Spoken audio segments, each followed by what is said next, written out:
Hi lovely people, this week I want to talk about some books I picked up recently. Dooby dooby dooby dooby dooby dooby dooby dooby dooby doo. Dooby dooby dooby dooby dooby dooby dooby dooby Sophie vlogs. I'm just going to dive into it. I have no preamble, we're just going for it. First up is The Adventures of Luther Arkwright by Bryan Talbot with an introduction by Michael Moorcock.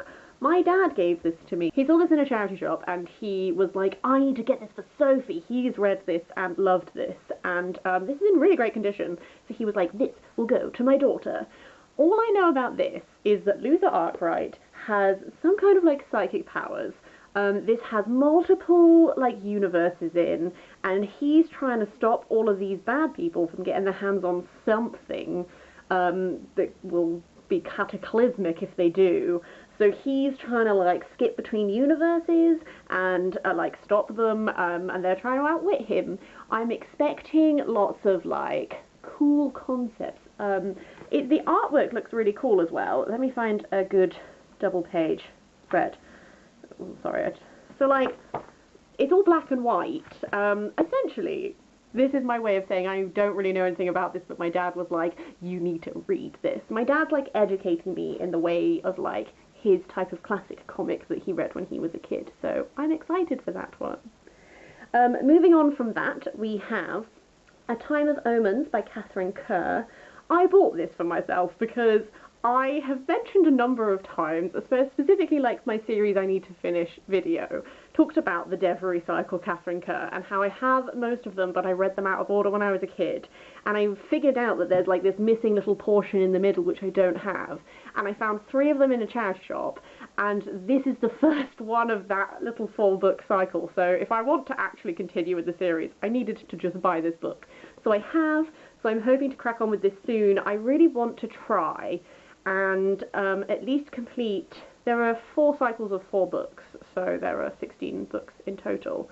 I've read 4. This is the first of the second group of 4. If nothing else, I would like to read the second group of 4, maybe within the next year, just so then I read them within a time frame where I actually remember what's going on, because I'm realising that I keep leaving series too long, and then I'm like, what happened previously? I don't know.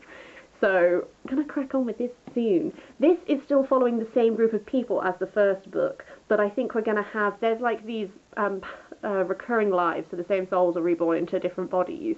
Our main group of people we will still be looking at, but I think we're going to get some insight into a few lives ago, some new people maybe, I don't know, we'll be exploring, we'll see. Following on from that is Record of a Spaceborn View by Becky Chambers. I got given a book token. I use it to buy this book because I was just like, first of all, I need to finish this series because I love this series. The Wayfarer series is so good. Such good science fiction, like character-driven, interesting concepts, interesting alien ideas. Like, ooh, love it, love it, love it. And then this edition, with all these little tiny, little textured little stars, and then sprayed edges. Hello, hello. And so I was like, this is my moment. So this is going to definitely be a priority read because I really want to see where this is going. After that is a book that has been much hyped, so I thought this is my time to jump on. Crazy Rich Asians by Kevin Kwan. Obviously this got turned into a film. Everyone loved the film. I haven't seen it because I'm really bad at going to the cinema for things. So I thought, let's read the book, then let's see the film and like do a little compare contrast. So I don't read a lot. I assume this is like a contemporary romancy type thing, which I don't read a huge amount of, but I am open to reading more of. I know about as much as the film's trailer told me, and I've seen a couple of people on BookTube who were raving about it before the film came out, who have read it because they saw the film and really loved it, so like a lot of positives here. Excited to like dive in myself and see what's going on. Following on from that, I picked up a book. I don't know if this is a silly thing to have done or not. I bought The Wise Man's Fear by Patrick Rothfuss, which I understand is the sequel to The Name of the Wind, which I have bought. I just haven't read it yet. But everyone was talking about how good The Name of the Wind was, which is why I bought that one. And then this, as you can see, £2.50 in a charity shop. And I was like, hey, when am I ever going to see this book for £2.50 ever again? Maybe I should go for it. And so then I did, and then it was now. And I gather that the 3rd book isn't out yet, so like, do I read these now and wait for it to come out? Do I wait for the 3rd book to come out and then read them all in one go? I really hope I like it now that I've bought 2. I also picked up A Quiet Kind of Thunder by Sara Barnard, which I don't read a huge amount of YA anymore. I did when I was, shockingly, I did when I was a young adult. Who'd have thought? I have another Sarah Barnard book in my to read pile, which I haven't picked up yet, but which I heard good things about. But then I picked this one up because Banging Book Club, which is Leah Norms, Lucy Moon, Hannah Witten, have a book club podcast, and they talk about books. They did an episode of this on this, and I think they talked to Sarah Barnard about it. So that made me then want to read this so I could listen to the podcast episode. And this is going to be such a little easy read. And I gather, well, Steffi doesn't talk, Reese can't hear. They understand each other perfectly. So it's like a love story with deaf representation. I'm just excited to see what all the hype is about. I hope I like it. It's not a genre I read a huge amount of anymore, but we'll see. Okay, final two books are this little chunker, the last PreRaphaelite, Edward Burne-Jones and the Victorian Imagination by Fiona MacCarthy. I cannot tell you how thrilled I am to have this book. £3.50. £3.50. Normally, this book, what happens is, I'll go to a museum or an art gallery, specifically like the National Gallery in London, and I'll be in the gift shop, and I'll see this book, and I'll go, oh, I really want to read that book. God, I want to read that book.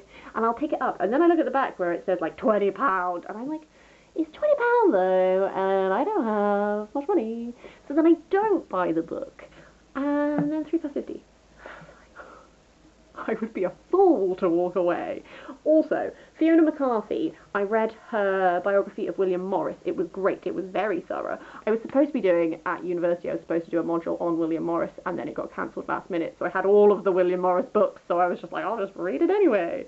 And then there was a William Morris exhibition that Fiona MacCarthy put together, which I really enjoyed. So, seems like she knows her PreRaphaelites. I love me the PreRaphaelites. This seems like a good idea. So I'm really excited. It's a chunky... Actually, when you take out all of the notes, it's only like 500 and something pages. It's just so big.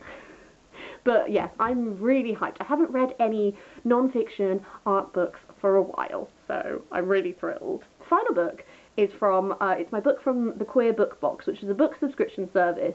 On Facebook, I saw that they were doing a thing where you could get your first box for £5, so that's what I've done. I think I'm going to keep on with it because I've never done book subscription boxes really because I have enough books. I buy lots of books for myself because I'm into lots of different things, and because I read quite eclectically, I've never found a book box which is like enough, like that I would want a new book every month of that particular type of book. And then the Queer Book Box walked into my life.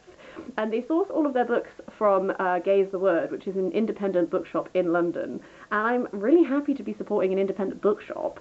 And also I want to read more queer books. Like, my little by heart is like, read them. So, I tried out the first box, and I got a book that was already on my TBR list, which is Pages for You by Sylvia Brownrigg, which I understand is like Flannery Jansen arrives at university, and then she meets an older lady called Anne Arden in a local diner. Pages for You is the story of the beginning, blossoming, and falling apart of that delirious love affair. And I think there's a second one that's like Pages for Her or something. Both of them are on my Goodreads TBR because someone recommended them at some point. So I'm excited about this. It's one that I wanted to read, so I'm happy to have it. I think I might keep on with the book box for at least like maybe 2 more months, see what I get, and then maybe just keep going. We'll see. I've never done a book box before. It's really exciting. That is everything from me for this time. As per usual, have you read any of these? Let me know your thoughts. Are any of them particularly exciting? Should I prioritise some? I'm just a little bit excited, which is why I keep doing these things with my hands, apparently. I hope you're having a really lovely day. I'll see you next week for something different.